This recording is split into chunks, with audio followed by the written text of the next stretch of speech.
We have heard so much about the impacts that climate, the impacts that it's having on people's lives and livelihoods. But to help us think through how we address some of these from a solutions perspective in a little bit more detail, we're first going to be joined by Professor Marcel Jaspers. Marcel is the Vice Principal International for the Royal Society of Edinburgh, and he has had frequent contact with people operating at all stages in development of solutions. And he's been, since 2014, Marcel has been involved in the UN Ocean Treaty processes. So he's been very instrumental in working towards solutions. So I'm wondering now if we can hear a few words from Marcel around the significance of working collaboratively and in partnerships. Okay, thank you very much, Tahseen, for the introduction. I'd also like to thank the previous speakers, especially for their wonderful presentations and their heartfelt feelings on these heartbreaking matters. But I'd like to talk now about possible ways of solving some of these problems. And as the previous speaker, Amina Kamps, said, the answers are international. And I think that academies such as the Royal Society of Edinburgh, which is Scotland's national academy, can work together with communities to broker solutions because we have a broad pool of global expertise.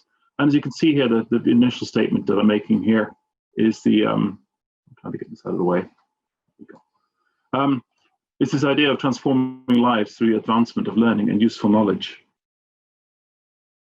So my own experience with small island developing states comes from this gentleman here, Georgie Tabudravu from Fiji.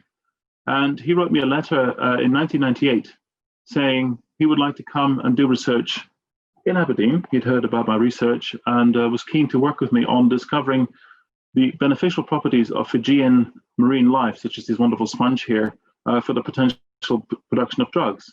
And he received his training within Scotland, and he has gone back since that time to work with lots of people there and come back to Scotland again and has been all over the world. And really, what that led me to think about is how do you maintain a relationship with a body of researchers internationally to try and broker local solutions. And really what you think about then is this long range of training, the ability to have an effect through joint research with mutually beneficial goals that leads to joint outputs and leads to young scientists to think about what they can do in order to solve their problems that they discover locally.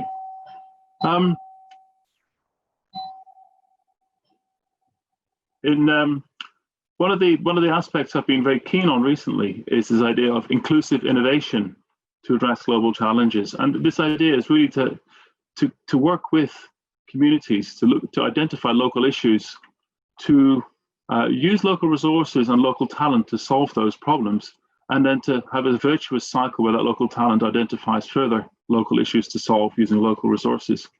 The pragmatic approach really means there has to be inclusivity at all levels. That means scientists, communities, globally, and to form these long-term partnerships. And these long-term partnerships are measured in the period of decades almost, not typical academic timelines, which can be 2 to 3 years.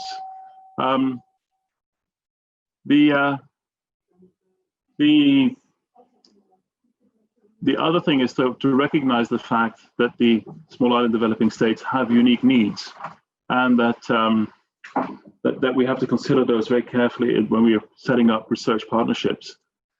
We have to think as well about the kind of things that we're doing and the kind of ethical behavior that we have in a part of this type of research. And this includes things like fairness, respect, care, and honesty.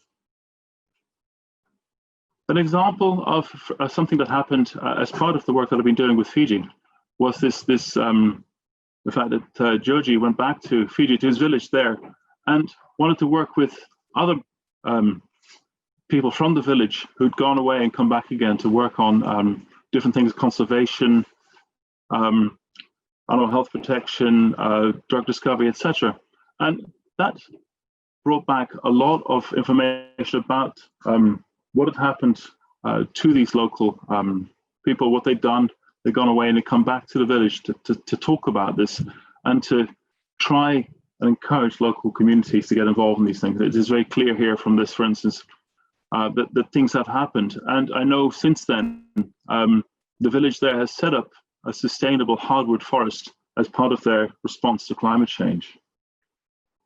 Finally, I'd just like to say that these ideas of mentorship goes in both ways. Whereas at the beginning, I was teaching Joji what I knew, what I learned from him later on was as important as anything about how to look at local problems and to be humble in your appreciation of what you do and how you do things. And I think that's the key part of this. The solutions have to be long-term, they have to be inclusive, and they have to be innovative. And I think we can face these challenges by using our complementarity of experience and expertise. Thank you very much.